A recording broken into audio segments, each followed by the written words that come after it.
Olá pessoal, eu sou o professor Ricardo, você está no canal Educação em Física. Hoje, nossa segunda aula sobre estática, né? Estuda basicamente o equilíbrio dos corpos. Hoje nós vamos falar sobre equilíbrio de um corpo extenso. A gente viu na primeira aula, momento de uma força. Hoje vamos falar sobre equilíbrio de um corpo extenso. Mas antes da gente abordar essa situação, vamos lembrar a condição do equilíbrio de um ponto material. Qual que era a condição para um corpo, um ponto material, estar em equilíbrio? Resultante das forças sobre ele igual a zero.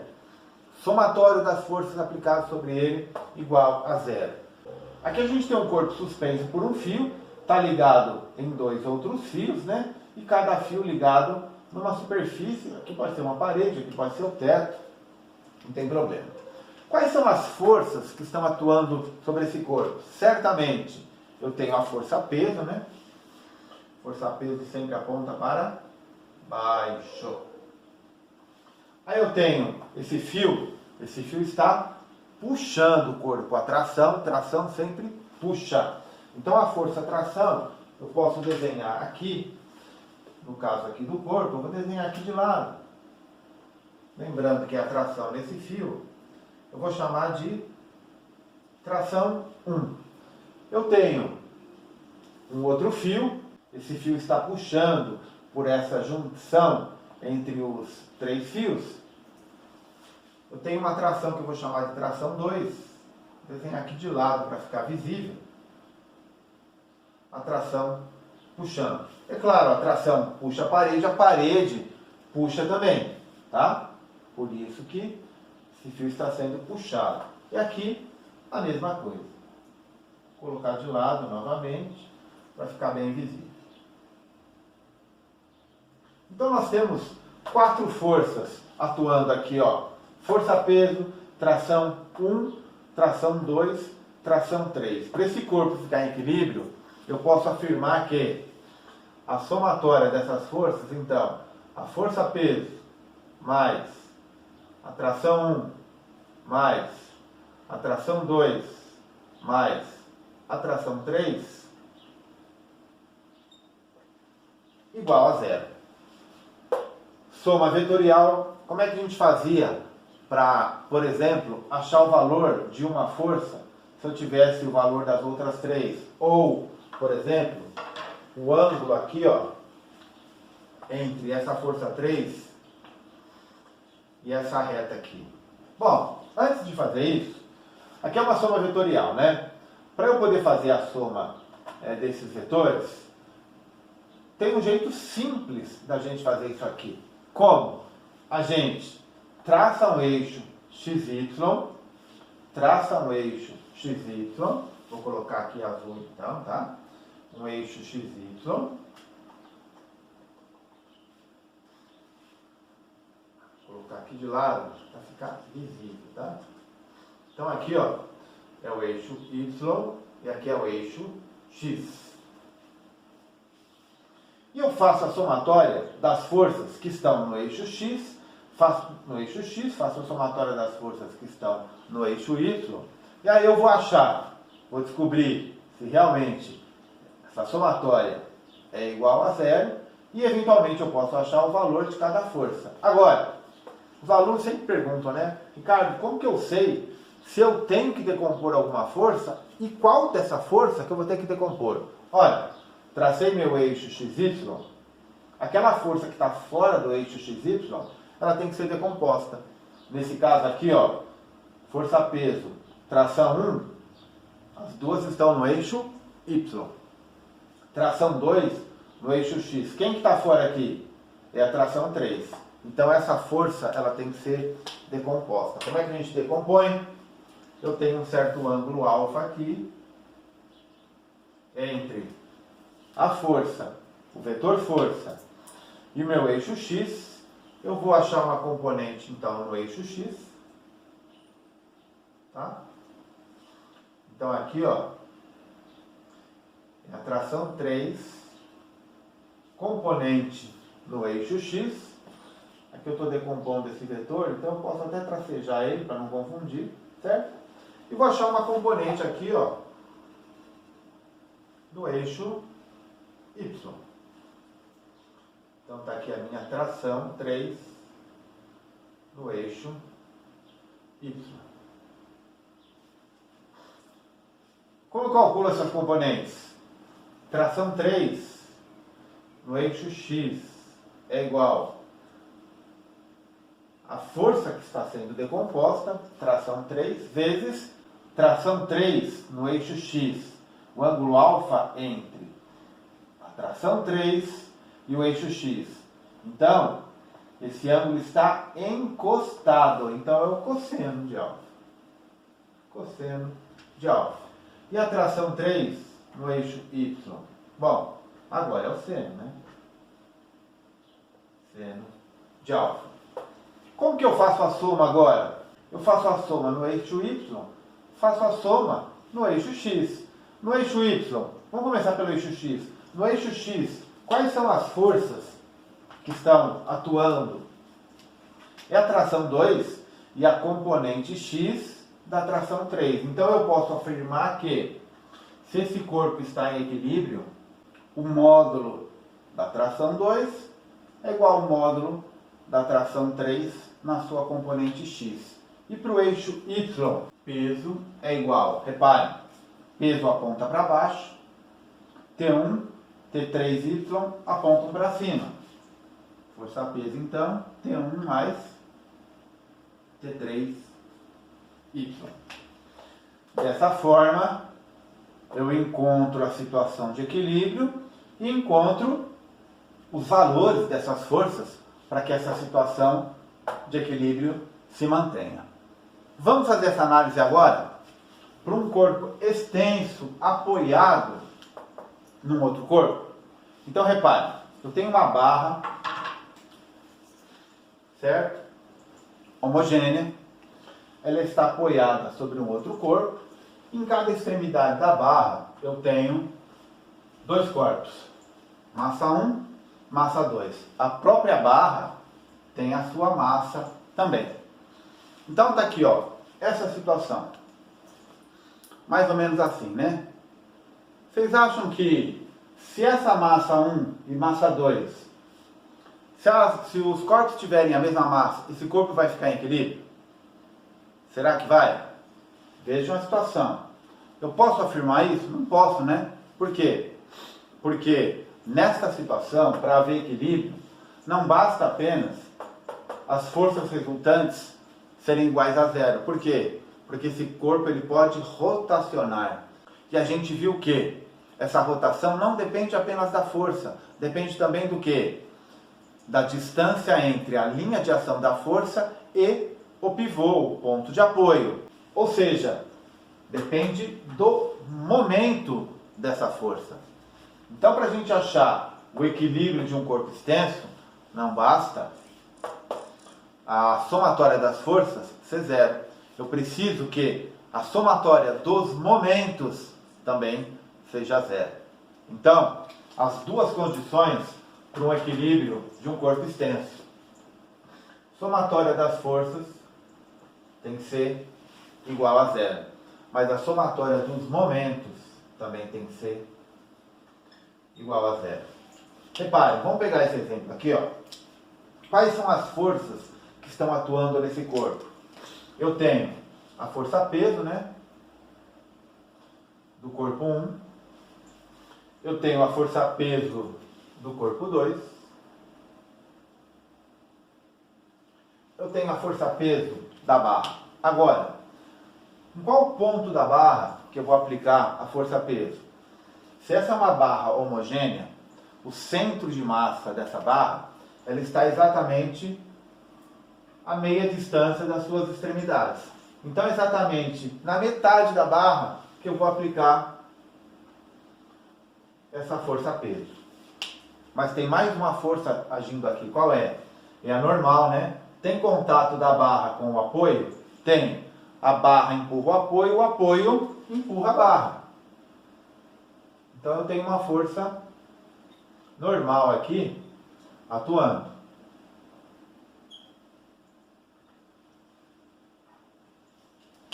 Para cada força eu posso calcular o seu momento. Por quê?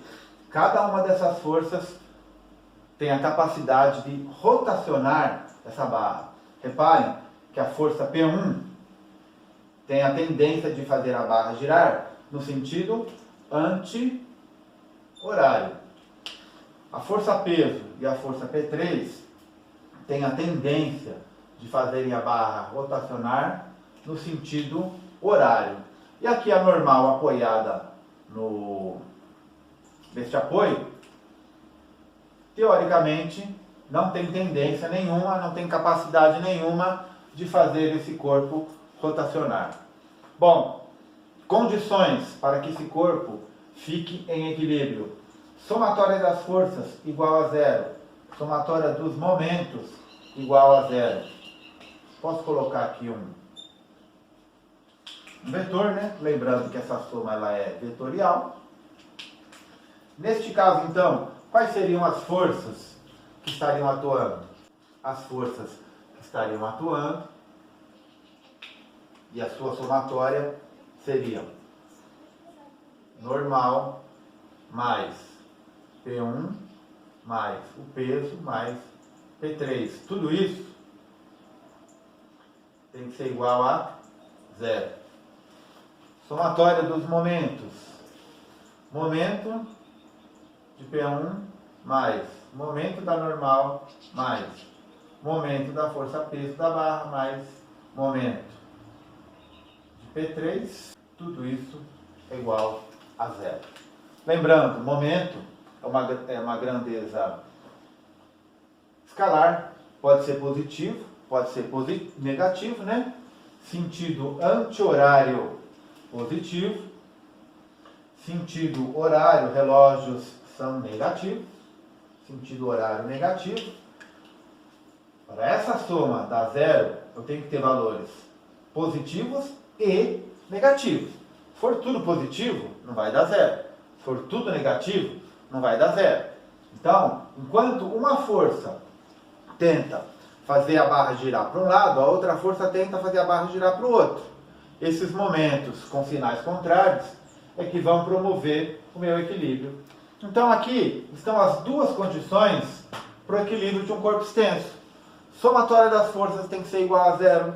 Somatória dos momentos tem que ser igual a zero. Lembrando, a gente viu isso na outra aula, né? O que é o momento de uma força? O momento de uma força é igual, mais ou menos, essa força, o módulo dessa força, vezes o braço de alavanca. O que é braço de alavanca? É a distância entre a linha de ação da força, vou fazer tracejado aqui, tá? Só nesse aqui.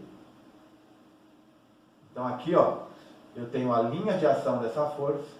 O braço de alavanca é a distância entre a linha de ação dessa força e o pivô. Agora reparem, numa situação como essa, eu posso escolher o pivô que vai servir como referência para calcular o meu braço de alavanca.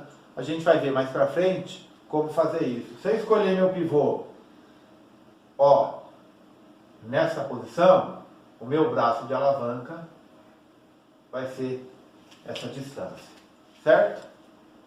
Pessoal, vou sair aqui da frente do quadro, vocês darem um print nessa tela, fizemos uma recordação, apresentamos as condições para o equilíbrio de um corpo extenso. Agora vamos ver isso na prática, como é que funciona, tá? Pessoal, está aqui aquela situação apresentada na tela anterior. Aqui com mais detalhe a gente vai estudar então o equilíbrio de um corpo extenso. Então a gente viu que as duas condições para o corpo estar em equilíbrio, primeiro, somatória de forças igual a zero, segunda condição, somatória dos momentos ser igual a zero. Equilíbrio translacional e equilíbrio rotacional. O que é isso? Veja só, eu tenho uma barra aqui, ó, como esse exemplo aqui. Se eu aplicar uma força de, por exemplo, 100 newtons nessa barra para cima e 100 newtons para baixo, eu posso afirmar que ela vai ficar em equilíbrio? 100 newtons para cima, 100 newtons para baixo, certo? 100 newtons para cima, 100 newtons para baixo. Ela não vai sair voando nem para cima e nem para baixo. Ela não vai efetuar o movimento de translação. De modo genérico, ela não vai sair andando. Vai para lá, nem vai para cá. Mas ela vai estar em equilíbrio? Não, porque ó, ela vai rotacionar. Então não basta as duas forças que estão atuando nessa barra, uma para cima e outra para baixo, serem iguais em módulo. Para eu ter um equilíbrio, eu preciso ter, além de tudo, momento, soma dos momentos, igual a zero, para que ela nem não saia andando para cima nem para baixo, mas também não rotacione, não gire. Vamos ver essas duas condições então? A gente já viu aqui, ó, que é uma soma vetorial, né? Somatório das forças. Então aqui, ó, somatório das forças é igual ao quê? P1 mais P2, P3 é a barra, né? Mais a normal. Essa soma ela é vetorial.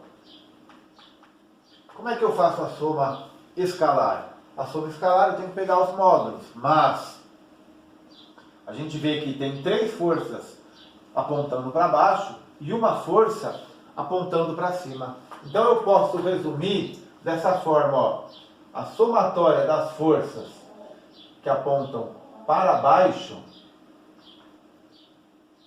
e agora eu estou falando do módulo, tem que ser igual à somatória das forças que apontam para cima. Então, por exemplo, se eu tenho uma normal de 100 newtons, para que esse corpo esteja em equilíbrio translacional, P1 mais P3 mais P2 também tem que ser 100 newtons, né? Nesse caso aqui, ó, P1 mais P2 mais P3 são as forças que apontam para baixo, tem que ser igual à somatória das forças que apontam para cima, nesse caso aqui, apenas a normal, certo? No caso dos momentos é diferente. Por quê? Porque não basta apenas um módulo da força. Eu preciso também determinar o quê? O braço de alavanca para cada força. Nesse caso aqui, ó, eu vou escolher como pivô, como ponto de apoio, o próprio apoio, porque é mais interessante para a gente fazer isso. Colocar o ponto O aqui, né? Então eu vou ter um braço de alavanca para o bloco 1, B1. Eu vou ter um braço de alavanca para a própria barra, que eu vou chamar aqui de B3. E eu vou ter um braço de alavanca para o bloco 2, que eu vou chamar aqui de B2. Então aqui eu tenho o braço de alavanca para o bloco 2. Lembrando, braço de alavanca é a distância entre a linha de ação da força, e o pivô. A linha de ação da força e o pivô. A linha de ação da força e o pivô.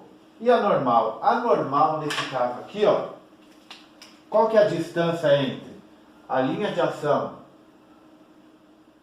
da normal e o pivô? É zero, né? Eles estão na mesma reta. Então, quando eu for fazer a somatória aqui, como é que vai ficar a somatória dos momentos?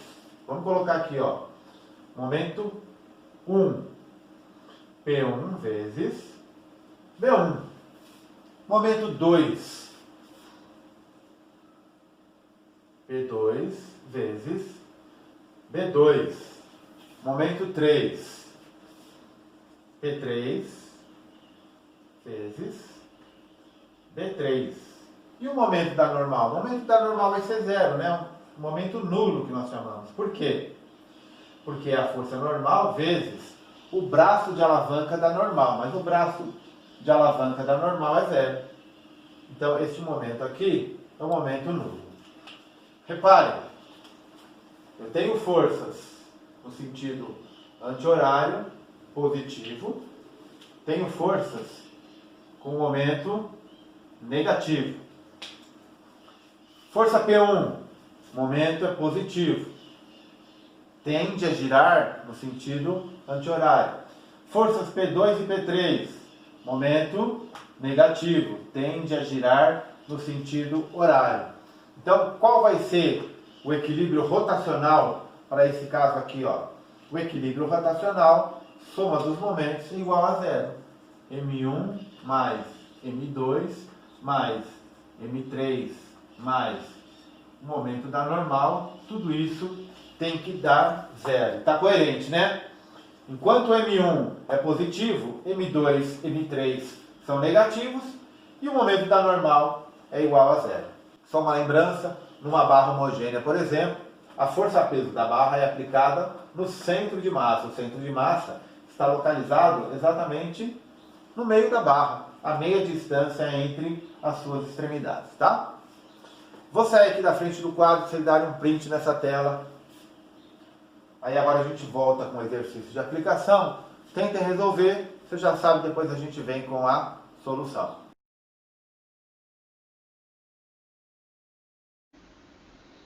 Bom, pessoal, qual que é a situação aqui do enunciado? A gente tem uma barra B, ela é homogênea, ela tem um certo peso de 50 newtons, está apoiada num ponto O, conforme mostra a figura, e tem suspensa numa de suas extremidades um peso igual a 100 newtons. Para equilibrar horizontalmente essa barra, ele pergunta qual o peso que a gente tem que colocar aqui, ó, nessa extremidade, vou chamar aqui de peso A, para equilibrar essa barra. A gente sabe que as condições de equilíbrio de um corpo extenso são somatória das forças que atuam nesse corpo igual a zero e somatória dos momentos também igual a zero. Quais são as forças que estão atuando, né? É a força peso, vou chamar aqui de Q, do corpo Q. Eu vou ter um corpo A, então eu vou ter uma certa força peso do corpo A. Eu tenho uma barra que pesa 50 newtons, a barra é homogênea, então a força peso aqui da barra está exatamente a meio caminho das duas extremidades. E eu tenho uma força normal também, né? Tem força de contato, tem força normal. Primeira condição, somatória das forças igual a zero. Então, quais são as forças que estão atuando? A força peso do corpo que eu tenho que pendurar, a normal, a força peso da barra e a força peso do corpo Q. Lembrando, como que eu faço aqui a somatória vetorial? Como é que eu faço a soma escalar? Somatória das forças que apontam para cima tem que ser igual à somatória das forças que apontam para baixo. Neste caso aqui, ó, a normal tem que ser igual a PA mais P mais Q. Só que eu não conheço a normal. Então, por aqui eu não chego em lugar nenhum. Vou tentar resolver pela somatória dos momentos. Momento do corpo A mais o momento da normal mais o momento da barra mais o momento do corpo Q, tudo isso aqui tem que ser igual a zero. Vamos analisar a situação e achar em primeiro lugar o braço de alavanca para cada um, para cada vetor força, para cada força que está atuando na barra. Vou começar pela normal, ó. Meu ponto de apoio aqui. Qual que é o meu braço de alavanca da normal? A distância entre a linha de força da normal e o ponto de apoio é zero. Se o braço de alavanca da normal é zero, eu já posso afirmar que o momento da normal é igual a zero.